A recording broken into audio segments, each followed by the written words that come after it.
Good evening, teachers.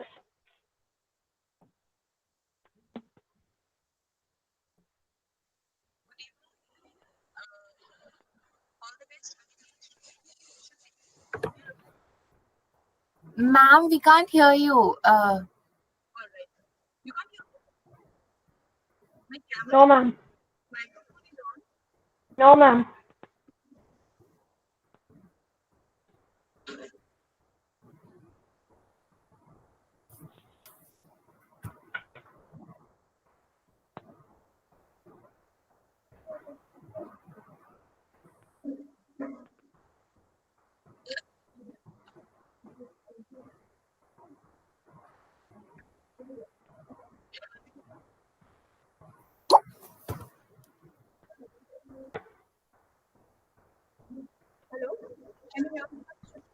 No, ma'am, you're not not audible properly. Properly. Never mind. I'm not speaking at all. You all are audible. It's too slow. The voice is too low. It's too. All right. I'll just check my full. I don't know.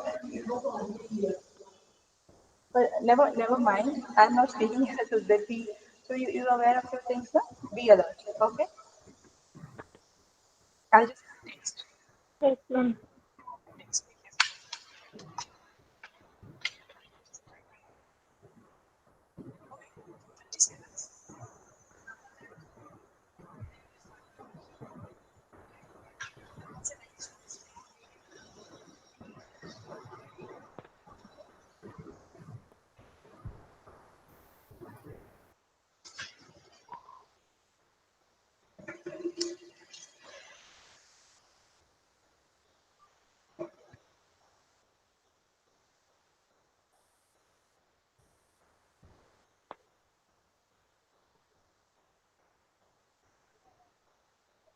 So how will we get to know?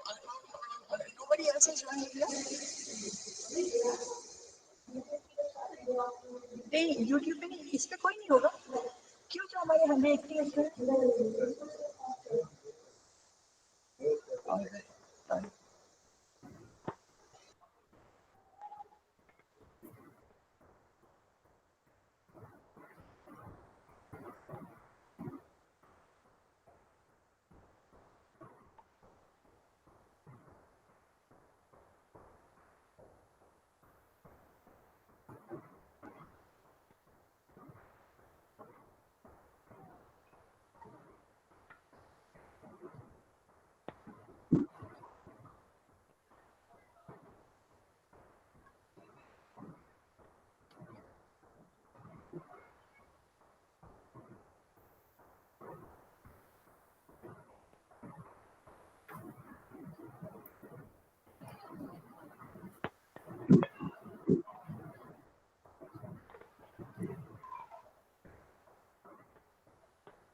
Hello?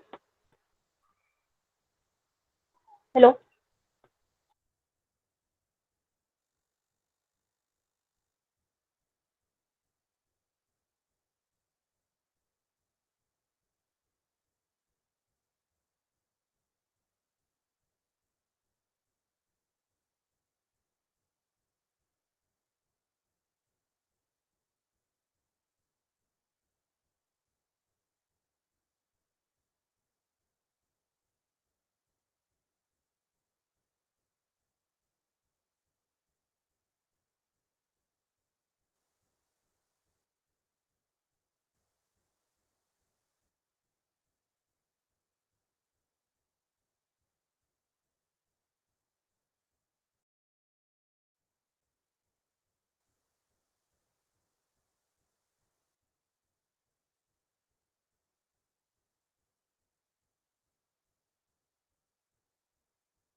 एक minute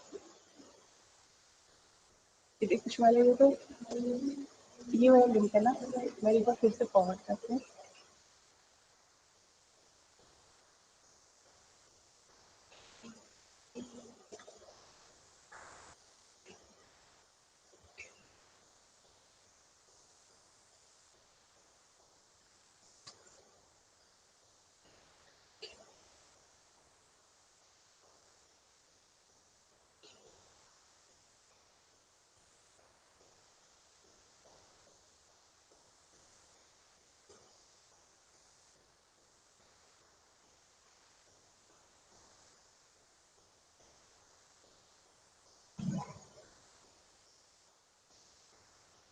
किसको और कहाँ जा रहा है यार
Can it be?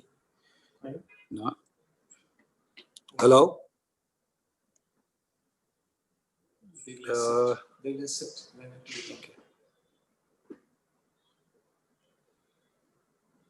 Hello, अब share content यहाँ से तो हो नहीं सकता। अच्छा, आपको होस्ट है? You are host? होस्ट नहीं है ना? नहीं, मैं प्रेजेंटेशन कर रहा हूँ। Host is from my BSS college. That आप प्रेजेंटेशन देंगे भी तो इसके थ्रू ही होगा। इसमें जूम है क्या? Is there zoom in this? वो डाल देंगे, इससे कोई प्रॉब्लम नहीं है। इसमें कंटेंट नहीं आएगा। इंस्टॉल जूम, देन 4G के थ्रू डोंट इंस्टॉल, वो मुश्किल होगा। Let me continue with this. But only text ही करेंगे आप। हाँ, हम बात करेंगे। I will just talk.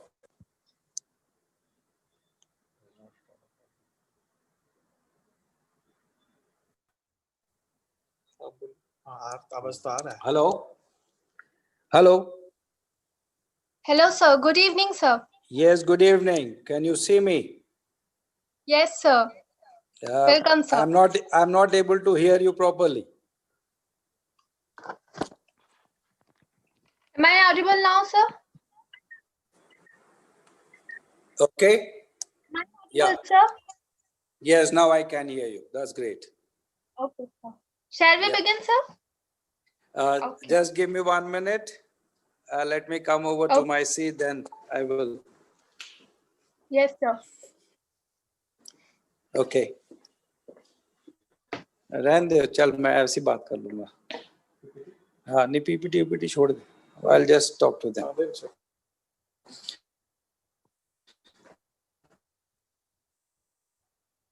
That's fair enough.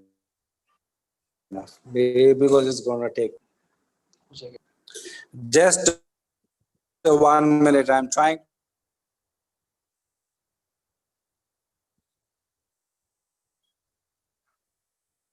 Yes, sir. No problem.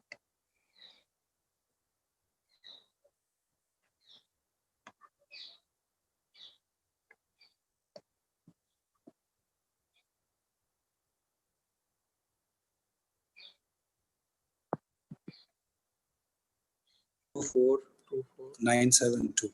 972. And the passcode is IR. IRWX capital. इसमें हो जाएगा तो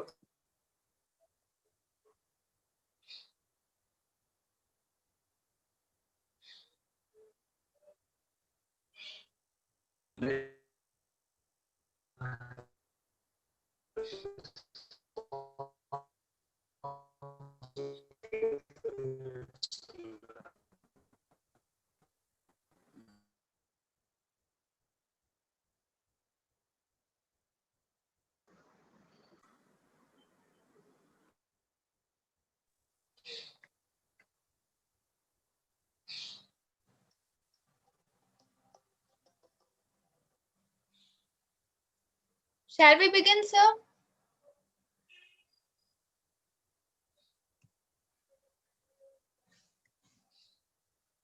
Am I audible, sir?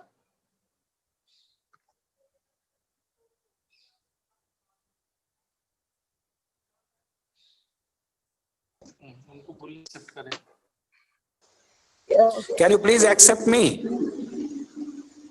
Hello? You are already visible to us, sir.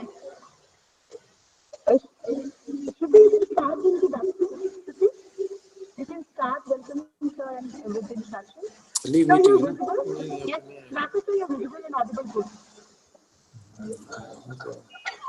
अब इसमें लिमिट क्लोज कर दीजिए। Hello. Let me see.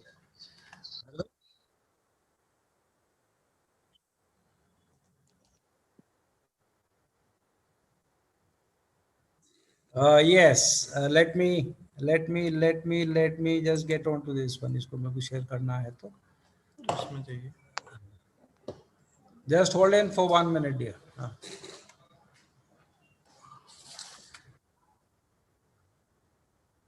Yes, you can do that part. A very beautiful evening to all the inquisitive minds present in this international webinar, which is organized by the Erudite Economist Club, Department of Economics, the Bhopal School of Social Sciences, Bhopal. It has always been a fascinating and rewarding practice to learn from what is beyond the books, to learn from experience, to learn from experts of the field who have much more than just words to render. And what better time than now would it be to learn something new, something worthy, something which will be valuable for us for the rest of our lives. So without wasting any time, let us start our today's webinar on the importance and relevance of economics in business decision making. Our resource person for today's webinar is Professor Sudhakar Kota, who is currently serving as Vice Chancellor in Skyline University, Nigeria. So, we welcome you to this webinar. It will be an honor for everybody of us present here to listen to you. Before we hand it over to Sir, I would like to introduce the profile of Mr. Sudhakar to all our attendees. Professor Sudhakar Kota, as an educationist, has been serving the industry for almost 35 years now. During his journey, he has had the exposure to British, American, and Australian educational systems and has developed a deep understanding of quality assurance processes. He has been into consulting universities, evaluating compliance to quality assurance standards, and suggesting for enhancing academic quality.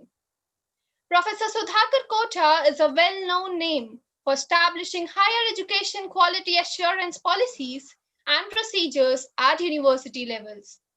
As the Director of Quality Assurance and Institutional Research, he has defined institutional strategy for quality enhancement and established QA procedures to promote quality education.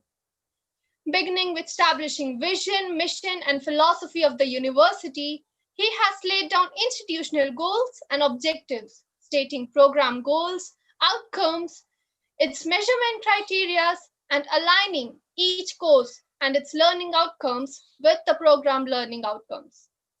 To ensure quality, Mr. Sudhakar has contributed towards establishing the processes of paradigm shift from teacher-centric to student-centric learning programs. It is a fact that even if the planning is perfect, poor implementation makes the whole process a failure. Professor Sudhakar has successfully ensured that the implementation doesn't go wrong and has prepared the faculty members and administrative employees for this change by indulging them in continuous discussions and regular training sessions on various aspects of course delivery. He established systems that help the institution to measure employee engagement through effective evaluation systems and has taken employee engagement from 35% to a whopping 80%. He is also engaged in research work and has published and presented research papers in international conferences and also supervises PhD students. Dr. Kota has attained a wide spectrum of business expertise by earning degrees in MPhil Economics, MBA with marketing specialization, PG diploma in industrial relations and labor laws, and a doctorate in the field of industrial productivity. Mr. Sudhakar Kota is also associated with NGOs and has conducted various researches on rural development programs, poverty alleviation, and sustainability projects, which were sponsored by the Government of India, UNESCO, and the Asian Development Bank, Japan. He has also conducted 50+ corporate training sessions in the fields of effective communications, self-development, management development programs, and marketing services for government and semi-government organizations. Respected sir, we are all very grateful to have you with us today and are now even more eager to listen to you. Over to you, sir.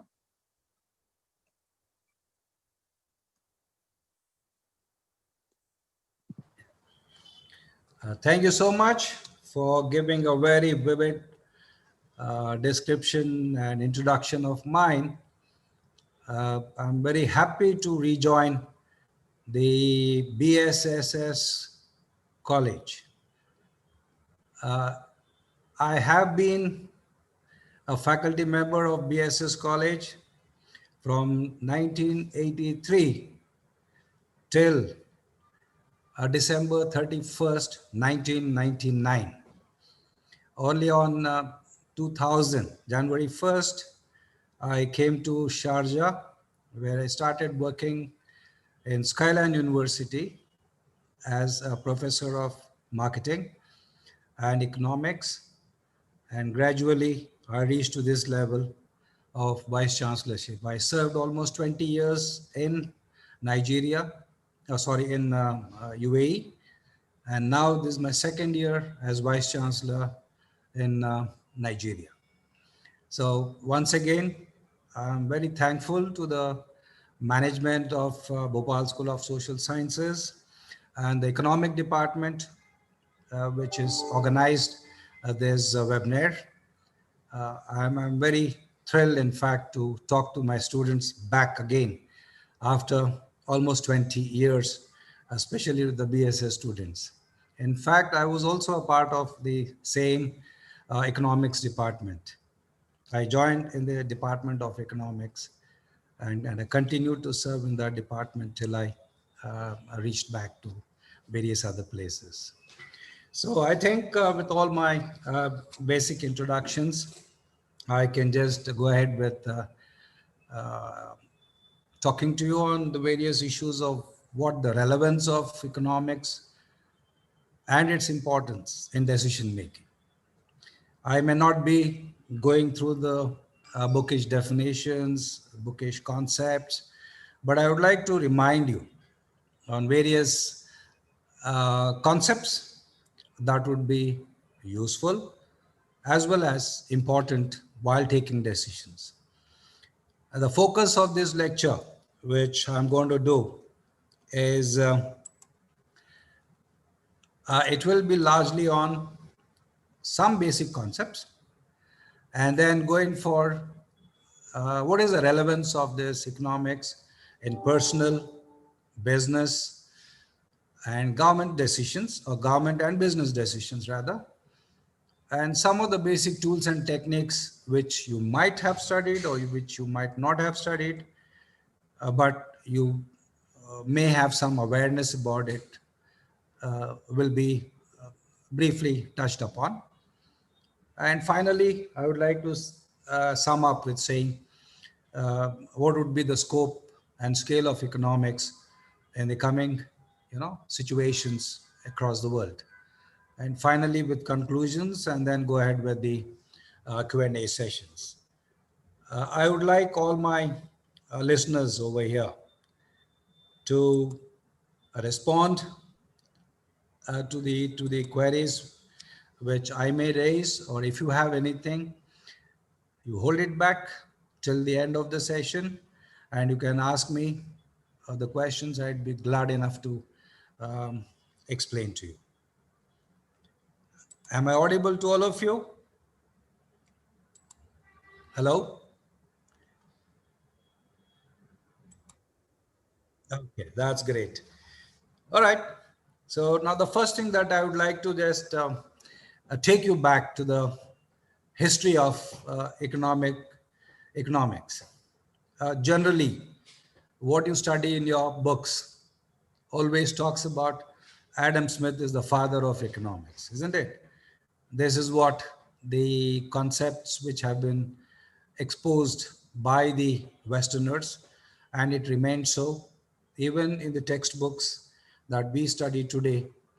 As a scientific way of understanding economics probably has emerged from the father of economics, that's Adam Smith.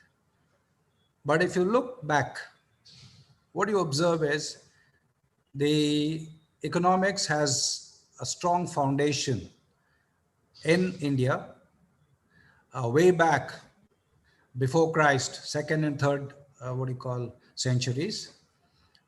And it was called largely as Arthashastra. And you might be knowing the famous authors of that is Kautilya, Chanakya, and all these people have contributed to the study of economics. And what was the focus of the economics over there? It was not only what you study about demand and supply. It was a very comprehensive outlook. And that comprehensive outlook was governance, the law, the court systems, ethics, economics, markets, and trade.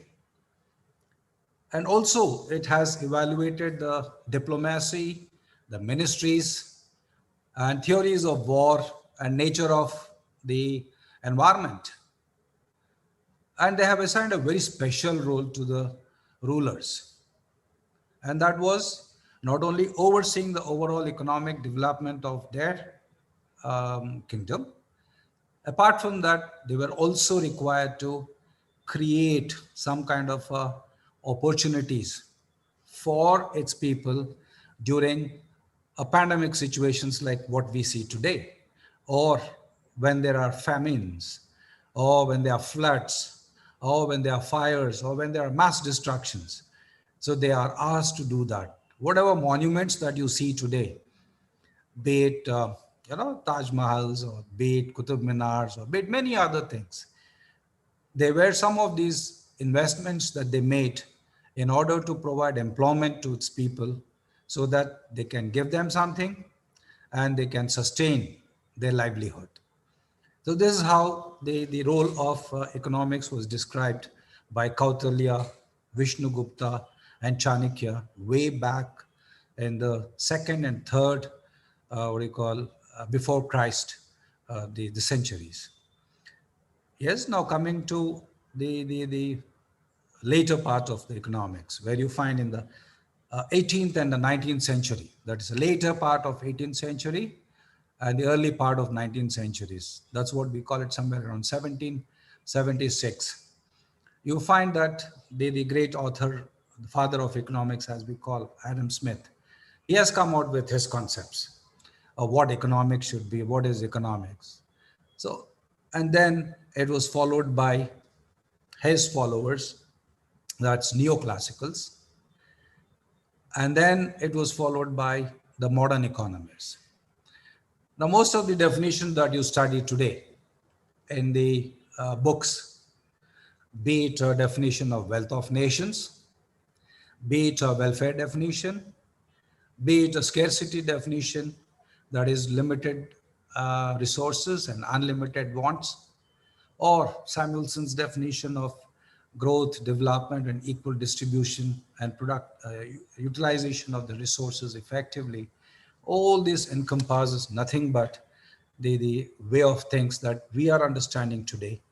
Of course, they're very much relevant and they're very much useful too in understanding and in utilizing. And this is how the governance and the economies are running in the current systems.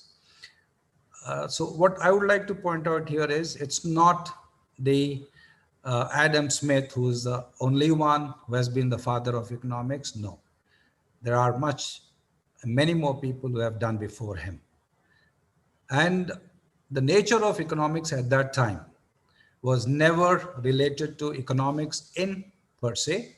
It was largely about, you could say, a political economy.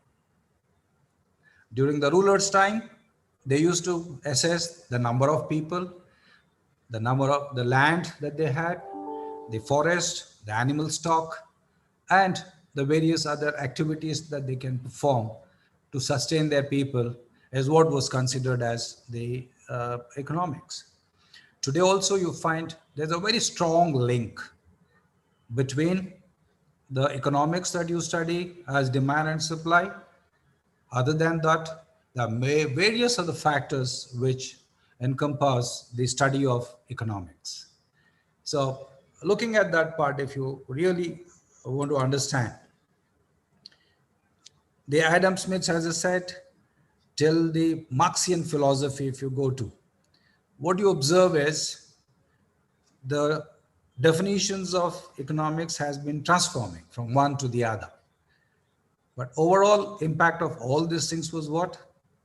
The benefit of the consumer and the segment that you have as a producer community.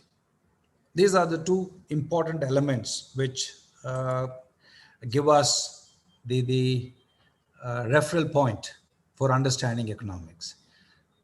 There is no need for production unless and until there is a demand for the products.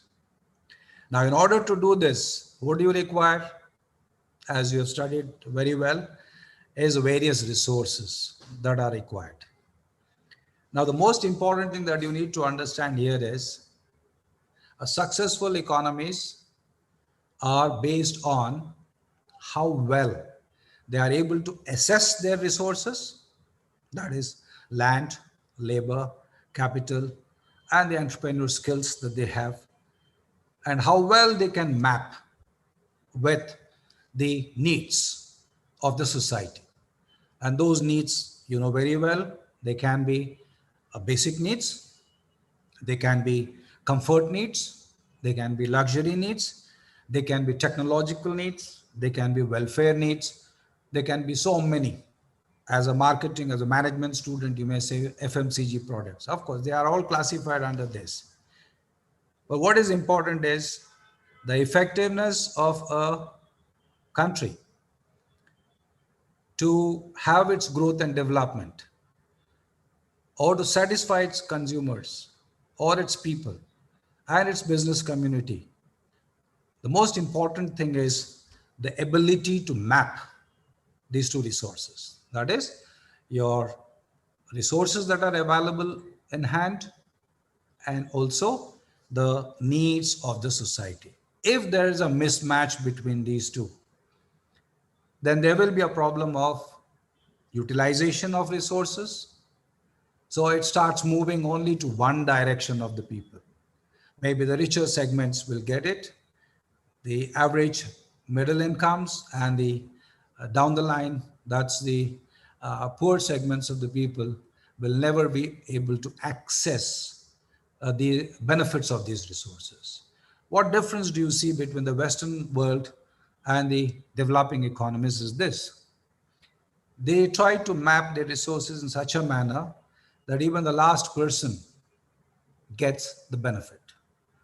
Whereas in the developing economies, what we observe is this is more skewed towards the richer segments, and the rest of them do not have an access. Take, for example, in health. Go to Canada, go to US, go to UK, go to Russia, go to China. In all these places, what happens is the government takes the responsibility of taking care of health to the last person. Whereas in our cases, what happens? We leave it to them to fend for. Though there are government hospitals, you very well understand the nature and the effectiveness of these government hospitals. The reason once again is what? The available resources are not effectively utilized by these government agencies. Reasons could be many. We'll not go into those discussions, but definitely we would like to focus on the core concept here as the ability to map the resources with the benefits or with the needs of the society. If that can be juxtaposed in a manner that can really help provide the benefits and services to the people, then only it is considered as successful. Then only you'll have a continuous growth and development. Then only you'll have overall living indexes of people being on a good scale. And nowadays you start measuring about happiness indexes and this indexes. All these things will be on a very high scale, provided the effectiveness of this mapping is done. Now, where do we falter? We falter at many other locations. That is the inability to assess the demands of the society. Now, you may ask me a question. Can we really fulfill the needs of every single person? Well, that's what one of the concepts that you have studied by Lionel Robbins. What he says is the societal needs are unlimited, whereas the resources that we have are limited. Now, how do we fix this problem? This fixing of the problem, one of the answers which the world has given to us is the globalization. What happens in the globalization? You may not have the resources. No problems. You can as well import from other countries. Like take example of oil reserves. We don't have much. So many cars that we are using. We do get adequate supplies of the oil. Where do we get? We import from other countries.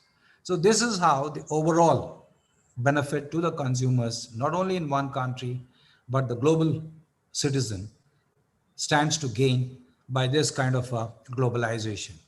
The politicalization of the globalization is a different dimension. How they use it in order to take advantage of that one.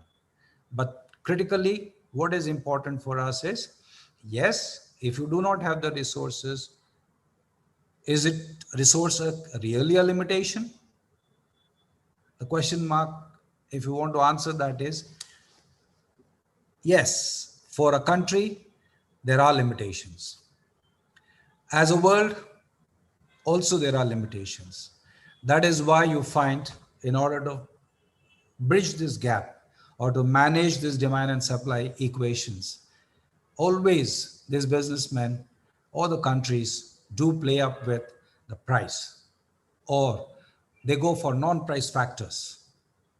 Like when America gives you aid to serve your needs, be it medical needs, be it arms, be it anything, what do they expect out of you? Either pay them, or they say, heed to us, listen to us, open your markets. Or they may say, these are certain things you change so that their capitalists can benefit by investing in our country. So there could be a price, there could be non-price factors, which can be played upon by these resource suppliers across the world. You should understand one thing, that large number of times there are certain resources which are really in scarce. Whoever owns that dictate terms. You could see this very well in the Arab world. For almost about 4-5 decades, or rather more than that, you find they've been able to dictate terms by the supplies of their oil reserves. Now you could find there are some other countries, they are exploiting these resources and they have sufficient resources. And now you could see the dynamics, what's happening there. Their economies are not being, growing at a pace that they expected. What was the game changer? America, they identified the oil reserves in sufficient quantities. Russia already has. These two countries, when they have so much of reserves, and the biggest buyer for this oil was who? America. And now you could see the complete dynamics has changed. So this is what is very, very important. The relevance of understanding economics in the decision making, as I said, by the individuals, by the business persons, by the governments, and by all the international communities. Wherever you take, the relevance is there. Now, what is those relevant components which goes along with us? If I may take this opportunity to explain to you, is the fundamental concept which is in economics, which is used very much in business, which is used for governance too, is the concept of demand. All of you are aware of what demand is. I'm sure it has to do with your price, it has to do with your quantity, it has to do with your time, it has to do with your place. Because any of these variabilities can impact the demand straight away. And there are many other factors which go along with it. If I would just point out to you, is the income of the consumers, the price of the substitutes, the price of the complementary products which are available, then changes in the taste and fashions and the cultural aspects of the people, seasonal aspects of the nature, and then the price factor. Let me just give you one small example of these factors. How does it impact? Most of you might be studying your average income or per capita income. It's a very good indicator to know whether the consumption of what do you call luxury products is possible or not in any one country. Say I was there in UAE for almost 20 years. What happened there? Any new product that comes in the market, be it a mobile, be it a car, the huge cars that you see, the Land Cruisers and Hummers, etc., the maximum sale goes in the most of the Middle East and the Arab world. The reason is what? Their average per capita income, like in Kuwait, if you go, is almost about 34,000 plus dollars. You come down to UAE, it's almost about 30,000 US dollars. Like this, if you take most of this place, that's why what happens is any new product which is launched by the companies or by the corporates, they test it there.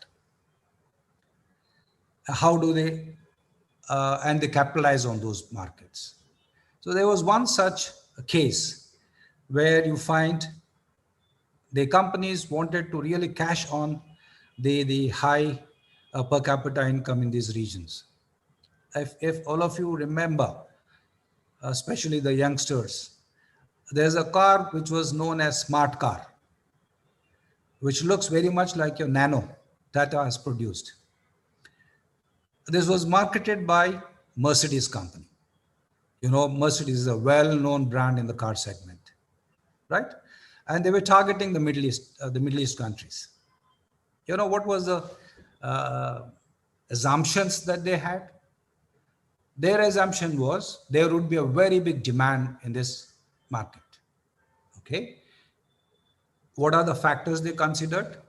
They considered the per capita income is very high, and the population over there, the nationals over there, have large families. So everyone, they can afford to buy a cars. Like even teenagers, they can own a car. So they would not like to give a big car, but they want to give a, say, a small car, a smart car. Okay, good. Then they also understood that it's a worth entering into this market with this product. They launched it in a very big scale. Unfortunately, what happened was within 3 years' time, the product vanished from the market. Nobody was buying. Where did they go wrong? You studied so many factors of demand, right? Now I'll just explain few of them connecting with that. The most important thing was they thought there would be a demand because per capita income is high. Second thing they thought was population is, the family size of the Arabs is little bigger. So the teenagers and everybody may require cars. Okay. They have a lifestyle. Okay. They have taken that into account. What they missed out.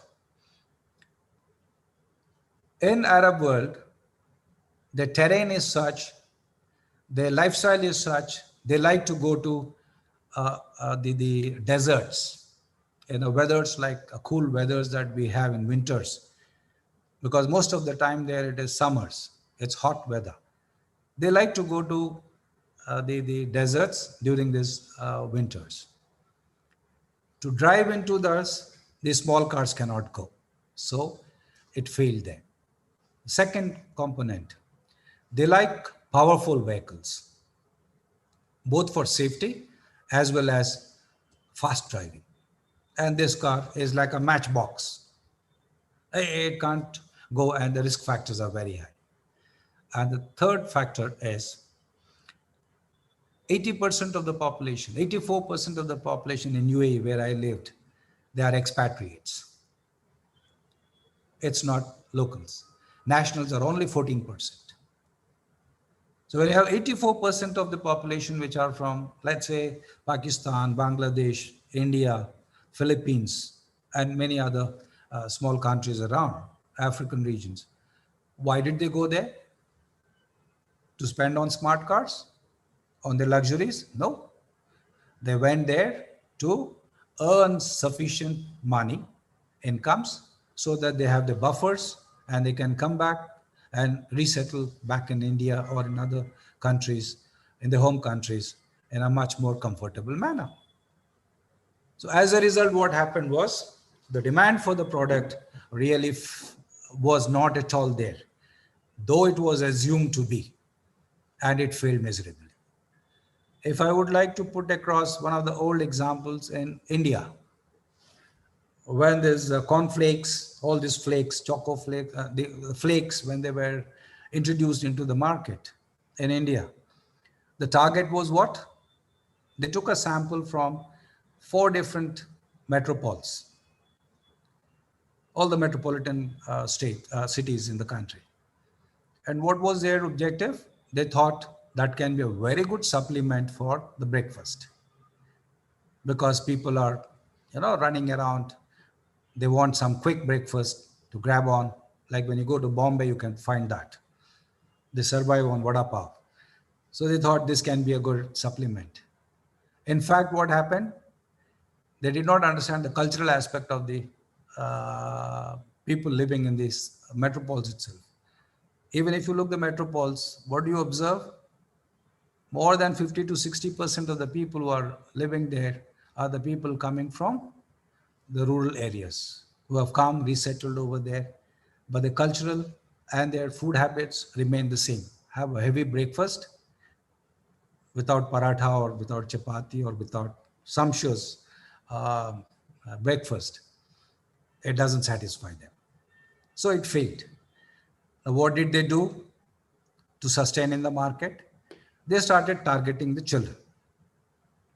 That's the reason why you find these flakes have started with choco flavors, raspberries and strawberries and all this, sweetie flavors, in order to attract the child segment. So that if not now, in the coming, 5 to 10 years, these people will be hooked on to these breakfasts, and they may have a big market. And nowadays you can see the sales of these products have increased after they modified the product. Now, these are some of the things that in marketing, in economics, if you want to understand, you'll never understand this. But when you understand the marketing part of it, you will understand these kind of concepts where the product development, product improvement, product enhancements, all these things are done in order to keep up the demand. The basic concept of economics is always there. You don't buy a product unless there is a demand for you. That could be any kind of a demand. Maybe your basic demand, maybe your comfort demand, maybe it is your luxurious needs. In order to fulfill that, only you'll buy that. It could be your emotional also sometimes. Like they say, De Beers, when they sell, De Beers, what was the main target for them? Women were never a target for them. They targeted men. It's very funny to know that, but yes, the truth is that they targeted men to give these diamonds to the women whom they loved. So basically, they targeted these people, sold the product through them to the women. And nowadays, it's become one of the biggest. Otherwise, they say diamond is nothing but a stone. In terms of valuation, in terms of benefits, it only satisfies your psychological need, emotional need, but it never serves either your comfort or your basic needs, which practically enhances your production or your productivity or your performance in your job, in your workplace. It never does. But still, that's how the marketers use the demand concepts in a very tricky manner and in order to sell their products. So this is how you could find on the demand side of it. So demand side usually focuses on the consumers. Now let's move to the other side of it, that's the producer side. The producer side is what? Also they have so many factors, like the price of the inputs, then the price of the substitutes, the number of suppliers who are available, the technological aspects, and expected prices in future. There are some non-price factors also.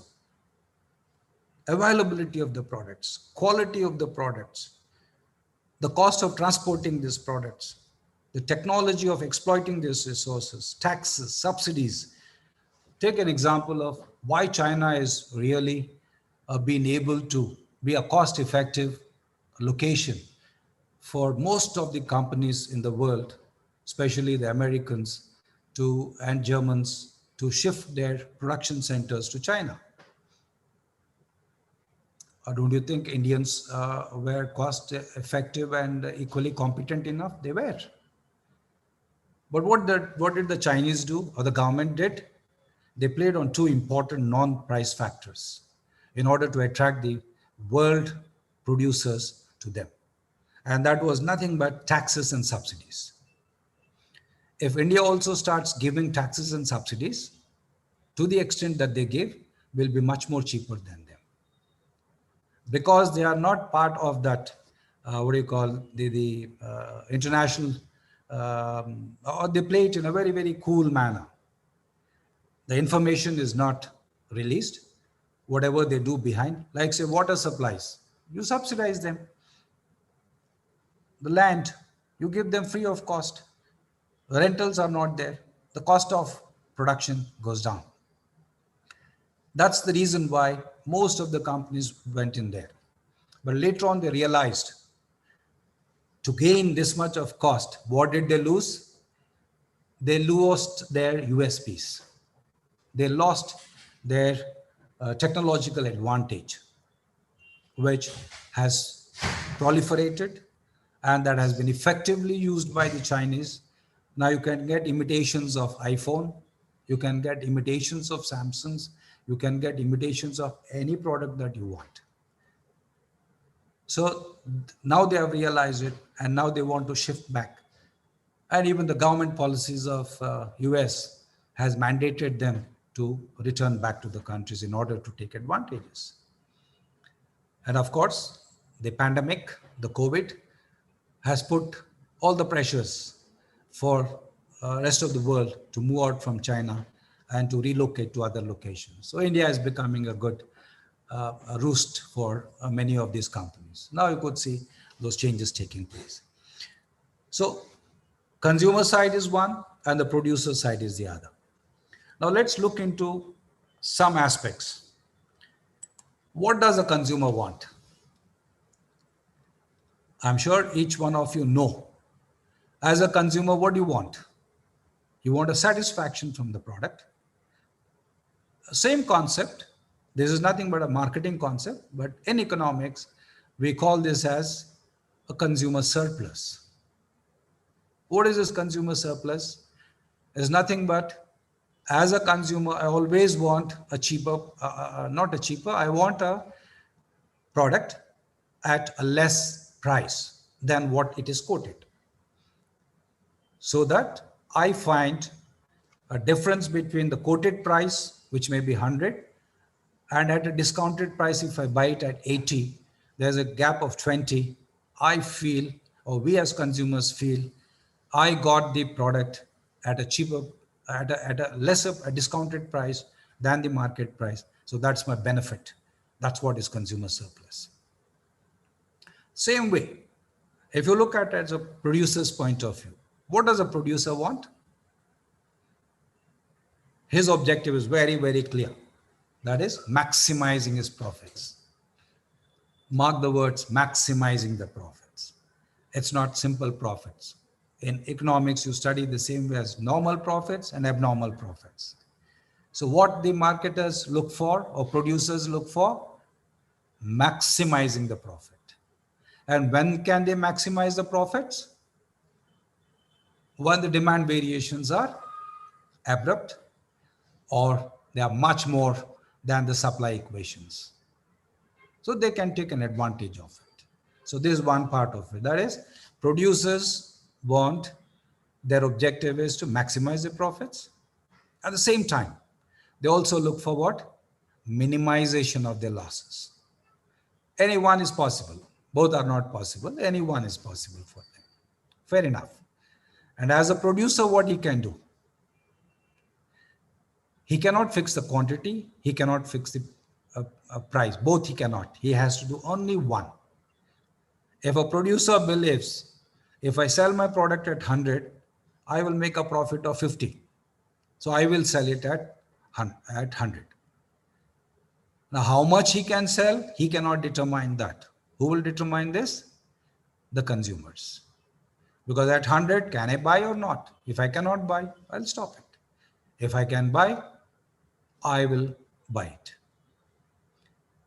You know, now this particular concept, what makes a difference to the consumer and to the producer and how it is played up with. With this factor, we never study in economics, but you should understand. Take an example. Your salaries. When you earn certain amount, X amount, within that, can you afford to buy a car? There are two possibilities. Possibility number one, you save for 5 years, and in the 6th year, you buy the car. Or else, you borrow the money from the bank and keep paying for the next 5 years, whatever you could have saved to them at an increased rate, of course.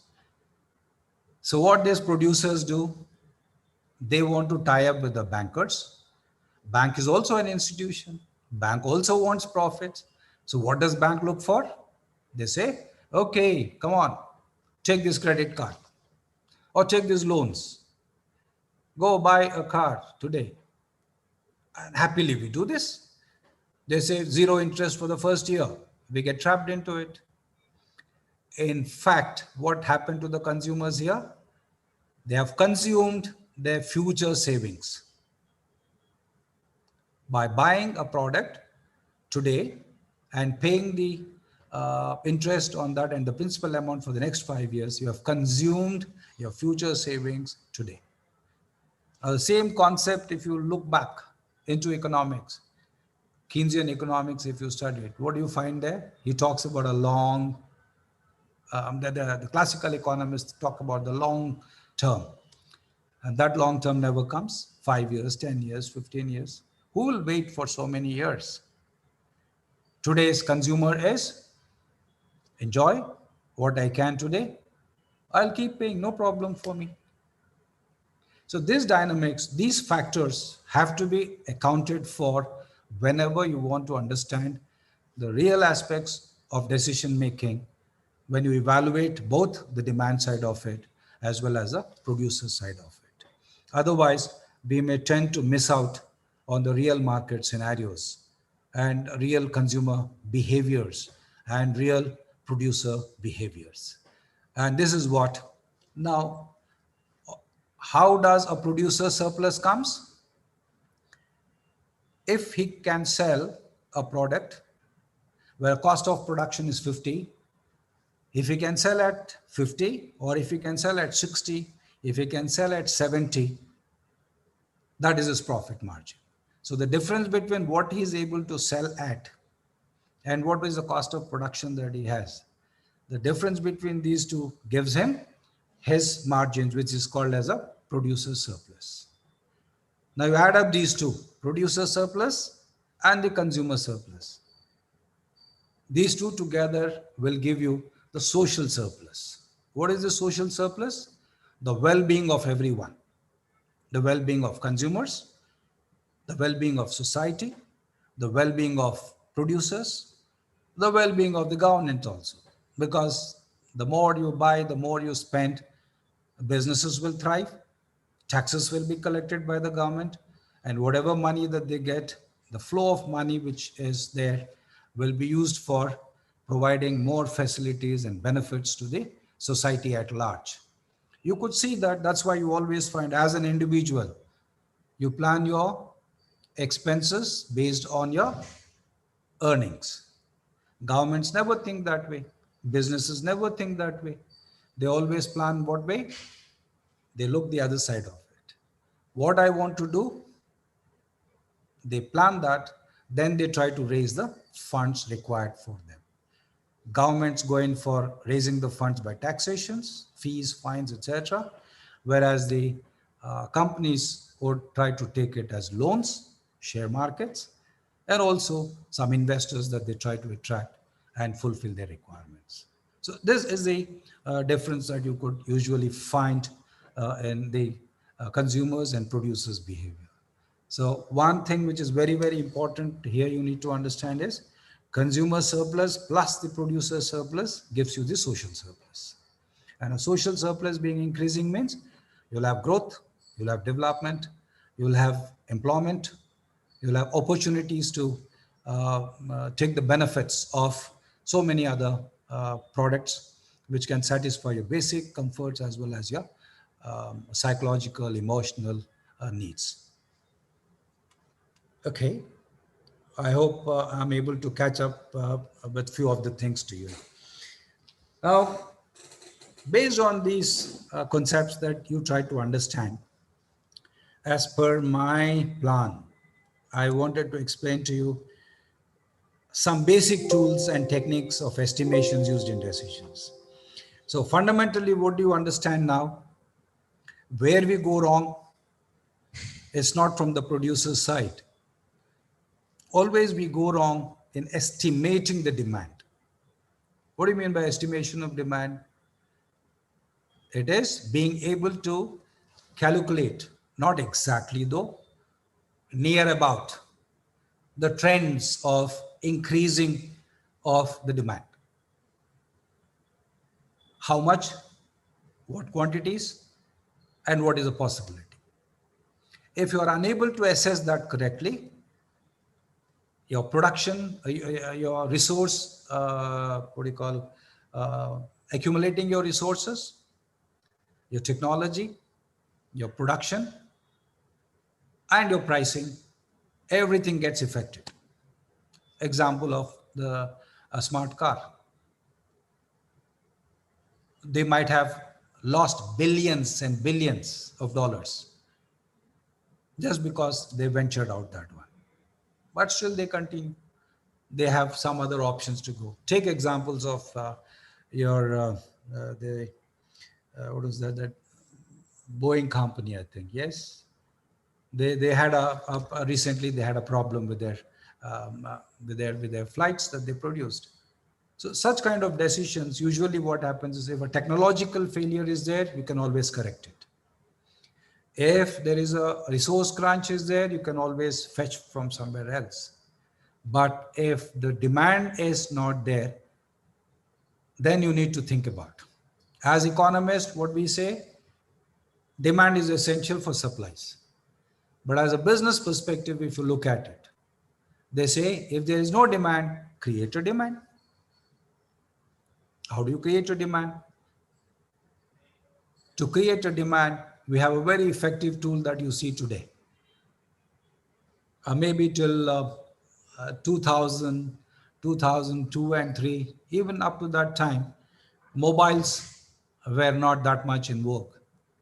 But afterwards, you'll find the way the mobile market has picked up, they keep on adding new features, new benefits to the product, enhance it, make it more useful to the consumers. So if by one gadget, more and more needs can be fulfilled, or more and more of your, it's of serviceability to you, you would like to buy that product. So marketers do what? They always try to add on these features. Number one, in strengthening the product. Most importantly, what they do is they try to play with the advertisements. If you really look at the advertisements, I hope all of you understand the basic the objective of an ad is AIDA, AIDA, right? What is AIDA? One is attention, other one is desire, then the AI, okay, attention, interest, desire, and action. What is this attention? Attention, an ad creates, you look for the ad, oh, this looks to be quite attractive, right? Then you start developing some kind of interest towards that. Oh, why not let me try and find out what is this about? Either you search for your websites, you search for your various other sources to know about the product. Okay, that interest levels have gone up. Then once you see the product, once you understand the benefits of it, it starts raising your desire. Once the desire increases, then you start looking for fetching your resources, how I can buy. Can I borrow from XYZ sources, or shall I cut down some of my costs and reallocate my funds to this and go in for this? And the last one is action. Either you order by, various Amazons or Zoomia, like in Nigeria, they order through Zoomia. Any of the sources you would like to, you can order, you go to the shop, you pick it up. So now you see the connectivity. The basic thing is what? Demand. If there is no demand, create a demand. If there is demand, produce it. So once you create a demand, demand is increasing. Now you can go in for producing your products. So therefore, it's very, very important for you to understand it's not simply a factor that, okay, I study economics. What is the use of economics? Where do I use my economics? No, you can use your economics at every part of your life. A simple example, I would say, as an individual, when you have to buy a mobile, one of the ways is you say, I want to buy iPhone, I want to buy Samsung. You don't think about anything else. Okay. When you go to buy even iPhone or Samsungs, you may compare which model should I buy. You may compare the costs, you may compare its features, you may compare its benefits, etc., etc. What are you doing? You are using unknowingly the principle of economics, what we call it as the equation of your marginal utilities in all the cases. Similarly, if you look at a business person, what resource should I use? Should I substitute? Take an example. In the early 80s and 90s, you would find that most of the cars used to use metal sheets for making the body. Everything used to be metallic in nature. The weight of the cars was not giving efficiency. That means the consumption of petroleum used to be more than average, consumption, average mileage used to be 7 kilometers, 8 kilometers, max used to be 10 kilometers. What did Japanese do? They came out with these concepts of, reducing the weight of the vehicles. So they started using reinforced fabric, reinforced plastics in order to make their cars. Now the cars are light, effective, and they give a mileage of 20-21. So there's a benefit to the consumer. Then he demands the product. That's why you could find now the demand for the cars keeps on increasing, because it has been within your reach to use this at a very effective price. Yes. Yeah. Yeah, I'll sum up. Just give me, yes, just give me 2 minutes. I'll sum up this. Just give me 2 minutes. I'll sum up this. Now, one of the concept of the companies which try to, become cost efficient is Japanese Toyota company used. They call it as JIT, just in time. What is that concept? The company was trying to look out how I can cut my cost. So after their analysis, what they observed, a company's cost of production, 35% of the cost comes from their inventories.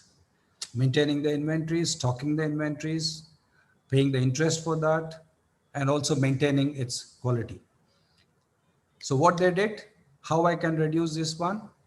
They said, okay, talk to the suppliers. They said, I want it Monday. Can you give it to me by Sunday evening? They said, okay, done. But we'll charge you 10% more. He said, very fine.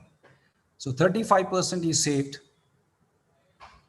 35%, he paid only 10% to them extra, and 25% they saved. And that 25%, where did it go? It went to the profits. And that they reused for investing in the R&D, make the cars more effective, more cost efficient, and that's how you could see the development takes place. So in sum, I would like to just sum up with one concept to you is economics has a very relevant what do you call component, is a very relevant component for decision makers at all levels, in a personal level, at a business level, at a government level, and at an international level. Wherever the price comes into picture, wherever benefits come into picture, whether it's a social welfare, whether it's a business product satisfaction, consumer satisfaction, in every case, you will find the concepts of economics will be effectively used knowingly or unknowingly. So this is how my topic goes today. And I hope you had some kind of understanding, a holistic view. There are so many things which I could have, but I'm sorry I could not touch upon these things. Next time, if I can possibly, I'll touch upon the tools which are effectively required for, just to name them, like you use SWOT, you use PESTEL, you use Scamper.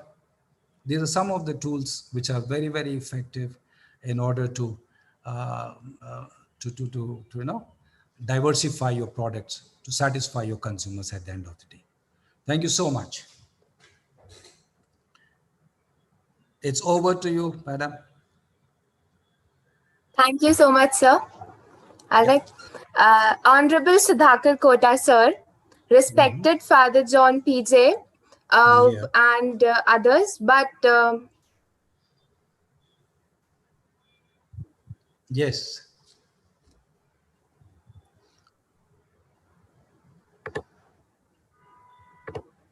Hello?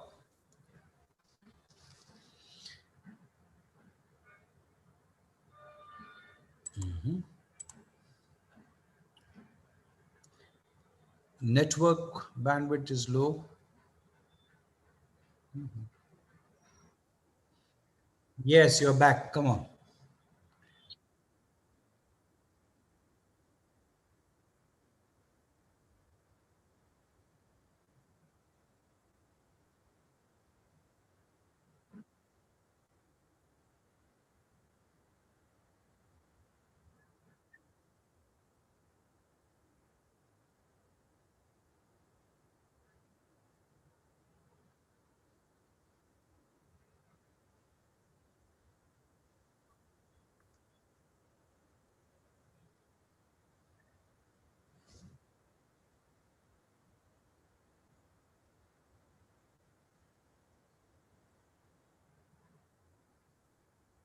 Sure, sure.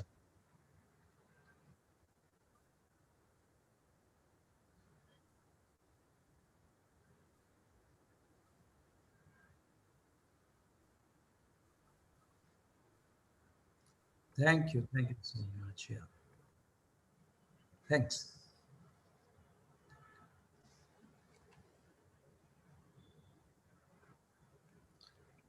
So I log out. No questions.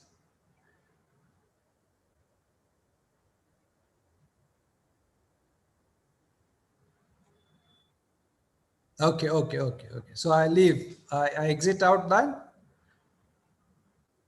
Okay, okay. Bye. Take care. All the best.